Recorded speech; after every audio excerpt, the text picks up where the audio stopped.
नमस्कार, जय हिंद। I hope you all are doing well. उम्मीद करता हूँ आप सभी सुरक्षित होंगे, सब सही होंगे। आज का जो वीडियो है थोड़ा सा खास है क्योंकि आज 3 खास मेहमान हैं स्टूडियो में जिनका इंट्रोडक्शन मैं आपसे ये करके कराने वाला हूँ। पहले छोटा सा परिचय मैं दे दूँ कि आज के वीडियो में क्या है। Depression, mental health. डिप्रेशन क्या है, किस उम्र में होता है, किस एज में होता है, क्या क्या इसके लक्षण हैं, क्या क्या तरीके हैं जिससे डिप्रेशन से आराम पाया जा सकता है, क्या इसके इलाज हैं, किस उम्र में डिप्रेशन होता है, क्या ये जेनेटिकल है या फिर किसी को भी हो सकता है, इसके ट्रीटमेंट के कौन कौन से तरीके हैं। अगर इसे इग्नोर करें, कैजुअली लें कि यार डिप्रेशन कुछ नहीं होता, तो इससे क्या क्या दुष्परिणाम हो सकते हैं उसको भी जानेंगे आप इस वीडियो में। और ख़ास बात ये कि हमारे जितने भी फौजी भाई हैं, चाहे वो आर्म फोर्सेस हो, पैरामिलिट्री हो, पुलिस हो या बाकी अन्य डिसिप्लिन से जुड़ी, यूनिफॉर्म से जुड़ी सर्विसेज जहाँ पे मेंटल स्ट्रेस थोड़ा सा ज़्यादा होता है, या कोई स्कूल स्टूडेंट है, टीनेजर है, किसी भी प्रोफेशन से जुड़ा हुआ एक प्रोफेशनल है, आम नागरिक है, किसी को भी डिप्रेशन हो सकता है। क्या क्या इसके कारण होते हैं उस बारे में आज डिटेल में चर्चा करेंगे। सबसे पहले मैं बता दूँ आज स्टूडियो में कौन कौन हमारे साथ है। कनाडा से हमारे साथ हैं प्रतिमा जी। प्रतिमा जी जो है मास्टर्स डिग्री किया हुआ है साइकोलॉजी में, साथ ही साथ पीएचडी कर रही हैं। आकांक्षा जी स्टूडियो में मौजूद है। सबसे बेस्ट बात है कि आकांक्षा जी खुद एक पैरामिलिट्री ऑफिसर की स्पाउस हैं जो बहुत बेटर जानती हैं कि एक सोल्जर किस मेंटल ट्रॉमा से गुजर रहा होता है, मेंटल हेल्थ इश्यूज से गुजर रहा होता है, कौन कौन से ऐसे तरीके हैं जिससे कि आप टेंशन से बाहर आ सकते हो और अपनी ड्यूटीज़ को बखूबी अच्छे से कर सकते हो बिना किसी टेंशन के। साथ ही साथ नंबर 3 पे हमारे साथ एक और काउंसलर हैं मिस मीरा। मीरा जो है पीएचडी परस्यू कर रही हैं और ये एक काफ़ी प्रतिष्ठित काउंसलर है जो काफ़ी देश के प्रतिष्ठित संस्थानों में काउंसलिंग करती हैं, चाहे वो इंजीनियरिंग के हों, आईटी लेवल के हों या आईएम के हों। काफ़ी बड़े बड़े संस्थानों में तीनों ही काउंसलर्स जो हैं काउंसलिंग करते हैं। तो सबसे पहले आप तीनों को बहुत बहुत धन्यवाद। नमस्कार आकांक्षा जी, सबसे पहले आपसे सवाल, आप प्लीज़ बताइए कि डिप्रेशन क्या है और क्या क्या इसके सिम्टम्स हैं, क्यों होता है, और थोड़ा सा पहले अपने बारे में परिचय दीजिए प्लीज़। मेरे सभी रॉयल सोल्जर्स परिवार वासियों को, सारे फौजी भाइयों को, सारे डिफेंस फोर्सेस भाइयों को, सारे यूथ और जो भी ये वीडियो देख रहे हैं उन्हें मेरा प्यार भरा नमस्कार। मैं एक क्लिनिकल साइकोलॉजिस्ट हूँ जिसे हम काउंसलर भी कहते हैं। मेरा नाम आकांक्षा लखौरिया है। मेरे हस्बैंड अभी सीआरपीएफ में as an assistant commandant posted है। अक्सर मेरे हस्बैंड से मेरी बातें होती रहती हैं कि किस तरह से जवान जो हैं वो बहुत ही ज़्यादा स्ट्रेस में रहते हैं या डिप्रेस्ड रहते हैं। तो आज जब मुझे अपॉर्चुनिटी मिली तो मैंने सोचा कि मैं इसे मिस ना करूं, और इसीलिए मैं आज आप लोगों को एड्रेस करने आ गई कि साइकोलॉजिकल प्रॉब्लम कितनी ज़्यादा गंभीर है। संदीप जी, डिप्रेशन एक मानसिक परेशानी है जिसमें इंसान को उदासी होती है। हम में से बहुत सारे लोगों को लगता है कि उदासी तो हम हर किसी को होती है, तो इसका मतलब क्या हम डिप्रेस है? जी नहीं। डिप्रेशन की उदासी जो होती है वो बहुत लंबे समय तक चलती है। अगर उदासी 2 हफ्ते से ज़्यादा समय के लिए चलती है तब हम इसे डिप्रेशन कहते हैं।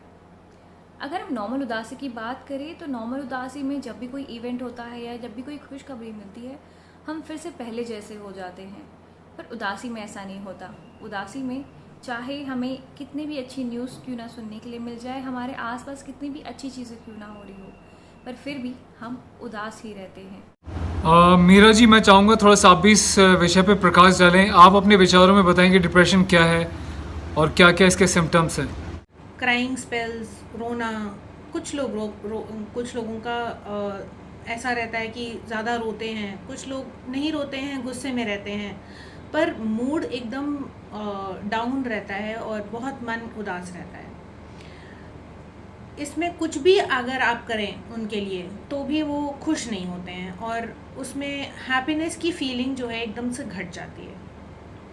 इसका दूसरा लक्षण है कि लॉस ऑफ इंटरेस्ट। जैसे काम जो पहले वो इंसान बहुत अच्छे से और खुशी से करता था, जैसे कि गेम्स खेलना, किताब पढ़ना, अपने काम में रुचि दिखाना, वो सब भी एकदम से ख़त्म सा हो जाता है, मन उठ जाता है हर काम से। तीसरा चीज़ ये कि नेगेटिव थॉट्स उसमें बहुत ज़्यादा इंक्रीज़ हो जाते हैं, जैसे कि मैं कभी कुछ नहीं कर सकता, मेरे रहने ना रहने का कोई फ़ायदा नहीं है, मेरे मर जाने से ही दुनिया को फ़ायदा है, यहाँ तक कि सिर्फ नेगेटिव थॉट्स सिर्फ अपने लिए ही नहीं, दूसरों के लिए और अपने सिचुएशन के लिए भी नेगेटिव होते चले जाते हैं, नकारात्मक सोच ज़्यादा बढ़ जाती है। तो इंसान ये सोचने लगता है कि मुझसे कुछ नहीं होने वाला, मैं किसी भी काम में निपुण नहीं हूँ, तो सेल्फ एस्टीम थोड़ी कम हो जाती है। अब मैं प्रतिमा जी से चाहूँगा कि थोड़ा सा आप भी इस विषय पे अपने विचार व्यक्त करें please. So, I want to talk about depression, in a very layman's term, something that people can really understand. And I mean, today you can Google online, you can find a lot of definitions for depression, its symptoms, its causes. But one thing that people need to understand is that depression is something that nobody enjoys. And it's difficult to be, in persistent state of sadness and to feel that way. And it's not something that they are enjoying. It's something that really, really want to come out of. But then they do not have enough coping, or whatever they were trying in the past is not helping them anymore. And that persistent state of sadness, depressed mood, it really wears a person out. And so this is real for the person who is suffering from it. And unfortunately, there is still not much awareness about mental health issues, especially in India. And people still don't want to talk about it, or they still, have that, there's still a big taboo around discussing mental health issues. And that's the reason that, people who are really going through tough times are afraid to seek help, to reach out, to talk about it. And sometimes they don't even know what they're going through because of lack of knowledge, lack of information. So just the way we talk about, our physical health, it's time that we start talking about our mental health too. It's high time. Akanksha ji, depression के कुछ मुख्य कारण हैं, please उस बारे में थोड़ा बताइए। संदीप जी, डिप्रेशन होने के दो मुख्य कारण हैं, एक बायोलॉजिकल फैक्टर और एक साइकोलॉजिकल फैक्टर्स। बायोलॉजिकल फैक्टर में हमारे जो केमिकल्स होते हैं ब्रेन में, उनमें कमी आ जाती है, जिसकी वजह से हमें डिप्रेशन हो जाता है। काफ़ी बार अगर फैमिली में हिस्ट्री है, उसके वजह से भी डिप्रेशन हो जाता है। दूसरा जो फैक्टर है साइकोलॉजिकल फैक्टर, इसमें कोई भी रीजंस आ सकते हैं, जैसे हमारी फैमिली में कोई स्ट्रेस हो गया, या किसी भी इंसान की ज़िंदगी में अगर कोई उथल पुथल चल रही है और वो उसे मैनेज नहीं कर पा रहा है, तो डिप्रेशन होने की चांसेस बढ़ जाते हैं। बट यहाँ पे मैं एक चीज़ बताना चाहूँगी कि ऐसा ज़रूरी नहीं है। आपने बहुत सारे लोगों को देखा होगा कि उनकी लाइफ में बहुत सारी प्रॉब्लम्स आ रही हैं, बट वो फिर भी ठीक हैं। तो यहाँ पे ये हमें समझना होगा कि हर एक इंसान सेम नहीं होता, हर एक इंसान की जेनेटिक्स सेम नहीं होती है, हर एक इंसान की पर्सनालिटी सेम नहीं होती है। तो इसलिए हमें ये फैक्टर्स को बहुत अच्छे तरीके से समझना होगा कि हर स्ट्रेसेस की वजह से डिप्रेशन नहीं होता, और कभी कभी बिना स्ट्रेसेस की वजह से भी डिप्रेशन हो जाता है। डिप्रेशन सिर्फ और सिर्फ साइकोलॉजिकल नहीं है, ये बायोलॉजिकल भी है। काफ़ी बार हम लोगों को ये सुनते हैं कि ये खुद से ये सारी चीज़ें कर रहा है।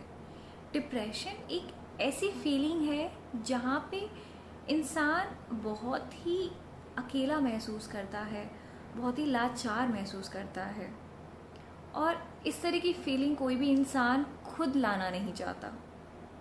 तो हमें ये समझना होगा कि डिप्रेशन ये एक्चुअली होता है। बायोलॉजिकल रीज़न का एक बहुत अच्छा उदाहरण है जिसे हम पोस्टपार्टम डिप्रेशन कहते हैं। पोस्टपार्टम डिप्रेशन वो होता है जब किसी फीमेल ने डिलीवर किया होता है बेबी को, और उसके बाद वो एकदम से डिप्रेस फील करने लगती है। यहाँ पे देखा जाए तो बहुत ही एक हैप्पी एनवायरनमेंट है बेसिकली घर के लिए, कि जहाँ खुशी का माहौल है, बच्चा आया है घर में, पर जो माँ है वो डिप्रेस फील कर रही है, और उसके पीछे का कोई कारण नहीं है। वहाँ पे बायोलॉजिकल एक फैक्टर है जिसकी वजह से वो ऐसा फील कर रही है। तो इसीलिए काफ़ी बार जब हम लोगों को ये कहते हैं कि ये सिर्फ मन का वहम है, ये आप खुद ब खुद डिप्रेस हो रहे हो, तो ये इस तरह की चीज़ें नहीं होती हैं। डिप्रेशन कोई चॉइस नहीं है जो इंसान खुद चुन रहा है, वो उसे हो रही है।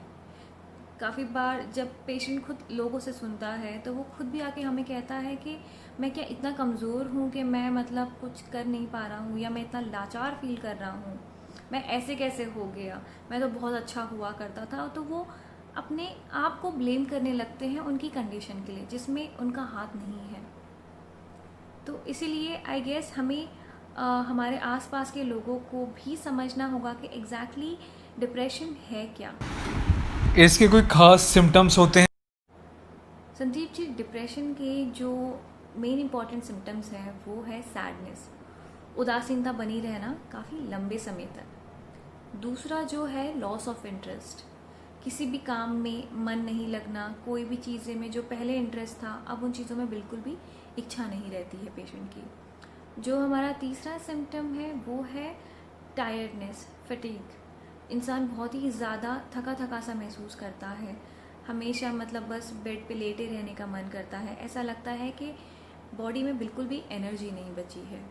इसके अलावा कंसंट्रेशन नहीं कर पाना, ध्यान शक्ति का कम हो जाना और रोने का मन करना, हमेशा अकेले रहने का मन करना, लाचार जैसी फीलिंग आने लग जाना। इसके अलावा नींद और भूख में काफ़ी ज़्यादा चेंजेस देखने के लिए मिलते हैं, जैसे कि भूख जो है कम हो जाती है।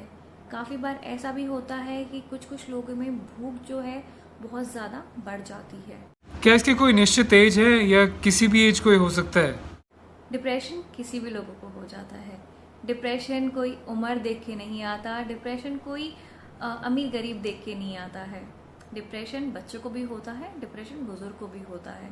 बट अगर हम मेनली अगर एक एज क्राइटेरिया की बात करें जहाँ पे डिप्रेशन ज़्यादा पाया जाता है, तो वो हम कंसीडर कर सकते हैं 15 to 40 ईयर्स। ये ग्रुप की एज लिमिट की बात करें तो यहाँ पे स्ट्रेस बहुत ज़्यादा होता है। बच्चे जो हैं उन्हें पढ़ाई का प्रेशर बहुत रहता है, पेरेंट्स बहुत ज़्यादा प्रेशराइज करते हैं कि लाइफ में कुछ बहुत ज़्यादा अचीव करना है, कुछ अच्छा अचीव करना है। एक तो बच्चे वैसे ही हार्मोनल चेंजेस से लाइक गुजर रहे होते हैं इस एज में, और अपोजिट सेक्स की तरफ अट्रैक्ट हो रहे होते हैं। काफ़ी बार ब्रेकअप्स हो जाता है, उन्हें ये नहीं पता होता कि किस तरह से ब्रेकअप्स जो है उन्हें हैंडल करना चाहिए। इसके अलावा आगे जाके जो जॉब का प्रेशर आ जाता है कि जॉब कैसा मिलेगा, अच्छा मिलेगा या नहीं मिलेगा, सैलरी कैसी होगी, ऑल दिस थिंग्स। उसके आगे जाके मैरिटल रिलेशनशिप्स कैसे होंगे, या फैमिली को अपनी मतलब फैमिली की responsibility, all these things are creating a lot of stress nowadays on people. और क्या क्या इसके सिम्टम्स हैं, क्यों होता है? संदीप जी, आपने बहुत ही अच्छा क्वेश्चन पूछा है कि हमें कैसे पता चलेगा कि कोई इंसान डिप्रेशन से गुजर रहा है। तो यहाँ पे सबसे पहले हमें उसका बिहेवियर देखना है। इंसान के बिहेवियर में बहुत ज़्यादा चेंजेस आने लग जाते हैं। जो इंसान पहले जिस तरह का होता था उसके बिहेवियर में आप बदलाव देखेंगे, जैसे कि ज़्यादा घुलते मिलते नहीं रहना। आप पहले बहुत ही खुश मिजाज हुआ करता था, अब ज़्यादा बात नहीं करता है। उसके खाने पीने में बदलाव आ जाना, अकेले रहना ज़्यादा पसंद करने लग जाना, ज़्यादा बोल चाल नहीं करना, ये सारी चीज़ें एक अंदाज़ा दे सकती हैं आपको कि इंसान के बिहेवियर में कुछ चेंज हो रहा है। डिप्रेशन का ट्रीटमेंट दो तरीके से होता है, एक मेडिकेशन के थ्रू और दूसरा काउंसलिंग के थ्रू। यहाँ पे जो इम्पॉर्टेंट चीज़ है वो ये है कि हमें पहले ये देखते हैं कि जो डिप्रेशन है उसकी सिवियरिटी कितनी है। हम इसे यूजुअली 3 वे में कैटेगराइज करते हैं, एक माइल्ड हो गया, एक मॉडरेट हो गया और एक सीवियर हो गया। अगर इंसान का डिप्रेशन कम लेवल पे है तो वहाँ पे इंसान सिर्फ काउंसलिंग से ठीक हो सकता है। वहाँ पे उसे ज़रूरी नहीं है कि उसे मेडिकेशन लेना पड़ेगा। बट अगर इंसान के डिप्रेशन की सिवियरिटी थोड़ी ज़्यादा है तो वहाँ पे मेडिकेशन प्लस काउंसलिंग, ये दोनों का रोल है। मेडिकेशन और काउंसलिंग जब दोनों मिला के ट्रीटमेंट लिया जाता है तो इम्प्रूवमेंट बहुत ज़्यादा अच्छे से देखने के लिए मिलते हैं, रैदर दैन सिर्फ मेडिकेशन लेने से या सिर्फ काउंसलिंग करने से इतना इम्प्रूवमेंट नहीं मिलता है सिर्फ जितना ये दोनों के कॉम्बिनेशन से मिलता है। डिप्रेशन में जो मेडिकेशंस होती हैं वो आपके जो केमिकल इम्बैलेंस हो जाता है उसको ठीक करती हैं, जिससे आपके डिप्रेशन में सुधार आता है। बट यहाँ पे जैसे हमें पता है कि डिप्रेशन साइकोलॉजिकल तरीके से भी होता है। हमें अगर कोई स्ट्रेस होता है जिसकी वजह से हम डिप्रेस हो जाते हैं। तो यहाँ पे अगर हम देखा जाए कि एक सिंपल सी चीज़ कि उन्होंने अपने दोस्त को फ़ोन लगाया था, बट वहाँ से उन्होंने क्या क्या चीज़ें सोच ली। तो यूजुअली डिप्रेशन में इस तरह की चीज़ें होती हैं जहाँ पे हमें हमारी सोच पे काबू नहीं रहता है और हमें कुछ भी विचार आते रहते हैं। तो यहाँ पे थेरेपी से बहुत हेल्प मिल जाती है। यहाँ पे एक उदाहरण देती हूँ मैं आपको। जैसे फॉर एग्जांपल समझिए कि एक इंसान है, उसने अपने दोस्त को फ़ोन लगाया बात करने के लिए। अब जब उन्होंने फ़ोन लगाया तो उनका जो दोस्त था वो या तो ड्राइव कर रहे होते हैं या वो किसी काम में बिज़ी होते हैं। तो इन्हें ये लगता है कि उनका जो फ्रेंड है उनसे बात नहीं करना चाहता और इन्हें इग्नोर करना चाहता है। अब इसके बाद फिर ये सोचने लगते हैं कि मुझे एक्चुअली कोई पसंद नहीं करता है, हर कोई मुझे अवॉइड करने की कोशिश करता है, कोई भी मुझसे बात करना ही नहीं चाहता है। क्या मेरा इस दुनिया से चले जाना सही रहेगा? क्योंकि वैसे भी मेरा इस दुनिया में रहने का कोई मतलब ही नहीं है।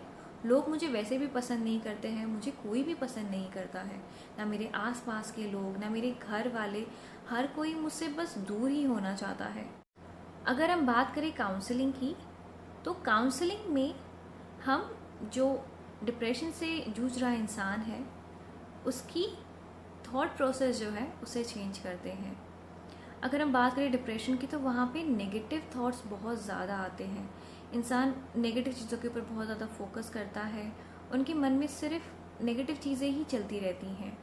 तो ऐसे टाइम पे बहुत ज़रूरी है कि हम इंसान की जो सोचने की जो प्रक्रिया है उसको चेंज करें, उनका एक जो नेगेटिव पैटर्न बन चुका है उसको ब्रेक करें और उन्हें एक नए सोचने का ढंग सिखाएं। अच्छा, कई बार डिप्रेशन को आमतौर पे हम इग्नोर कर देते हैं क्योंकि पता नहीं होता, और सच्चाई है कि हिंदुस्तान में डिप्रेशन के बारे में कोई सीरियस नहीं, किसी को पता नहीं कि डिप्रेशन क्या है।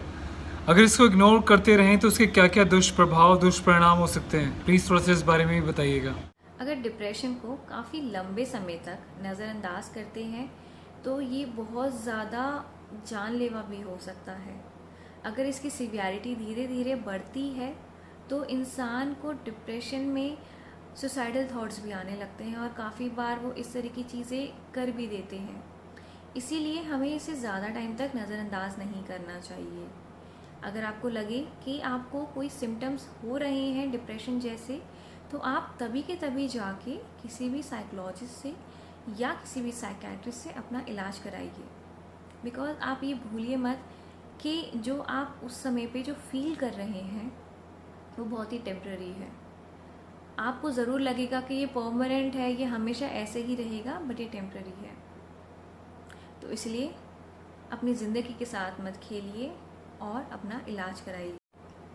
और ये स्पेशल मैसेज मेरे फ़ौजी भाइयों के लिए। हमें पता है कि आपके ऊपर बहुत स्ट्रेस है, काम का स्ट्रेस, अपने फैमिली का स्ट्रेस, पर ये स्ट्रेस को अपने ऊपर हावी मत होने दीजिए। अपने हौसले को बनाए रखिए, अपने आप को बुलंद रखिए।